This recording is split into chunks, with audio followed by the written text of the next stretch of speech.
India TV9 news Maharashtra.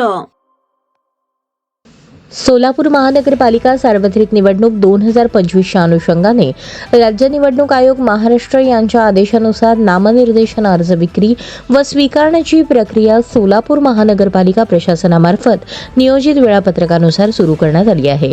त्यानुसार मंगळवार दिनांक 23 डिसेंबर 2025 रोजी नामनिर्देशन अर्ज विक्री करण्यासाठी आली. मात्र या दिवशी एकही नामनिर्देशन अर्ज दाखल झालेला नाही.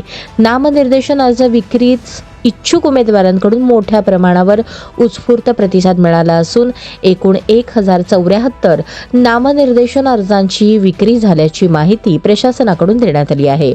निवडणूक निर्णय अधिकारी निहाय अर्ज विक्रीचा तपशील याप्रमाणे: निवडणूक निर्णय अधिकारी 1 यांच्याकडून 167, अधिकारी 2 यांच्याकडून 192, अधिकारी 3 यांच्याकडून 130, निवडणूक निर्णय अधिकारी 4 यांच्याकडून 120, अधिकारी 5 यांच्याकडून 171, अधिकारी 6 यांच्याकडून 126, अधिकारी 7 यांच्याकडून 168 नामनिर्देशन अर्जांची विक्री करण्यात आली.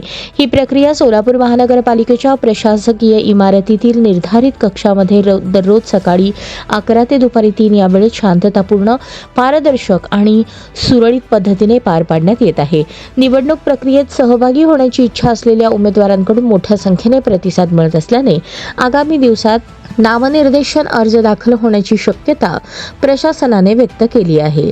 नामनिर्देशन अर्ज स्वीकारणे, अर्जांची छाननी, उमेदवारी अर्ज माघार तसेच मतदान प्रक्रिया या सर्व टप्प्यांचे आयोजन राज्य निवडणूक आयोग महाराष्ट्र यांनी निश्चित केलेल्या निवडणूक कार्यक्रमानुसारच करण्यात येणार आहेत. या संदर्भातील सविस्तर माहिती वेळोवेळी सोलापूर महानगरपालिकेच्या अधिकृत संकेतस्थळावर तसेच सूचना फलकावर प्रसिद्ध करण्यात येणार असल्याचेही प्रशासनाने स्पष्ट केले.